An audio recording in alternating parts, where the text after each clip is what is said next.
সবকিছু মিলেই সে আলোচিত মানুষটি চলে গেছেন না ফেরার দেশে 14 জুলাই।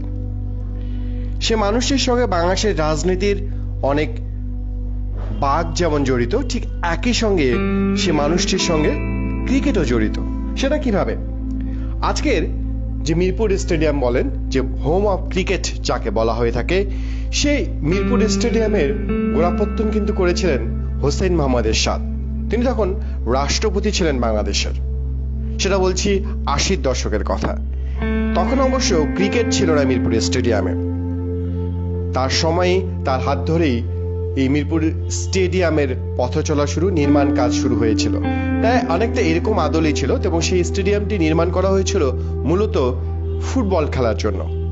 1988 সালে এশিয়ান ক্লাব কাপ ফুটবল দিয়ে স্টেডিয়ামটির যতটুকু জানা যায় শুরু হয়েছিল। মোহামেডান খেলেছিল ইরানের একটি দলের সঙ্গে। যারা দর্শক ছিলেন ওই সময় তারা সেরকমই বলছেন। অসাধারণ একটা অনুভূতি। ফুটবল খেলা অনেক রকম কিছু হয়, সেই জন্য একটু মিরপুরে পেছনের দিকে একটা স্টেডিয়াম করা হয়েছিল।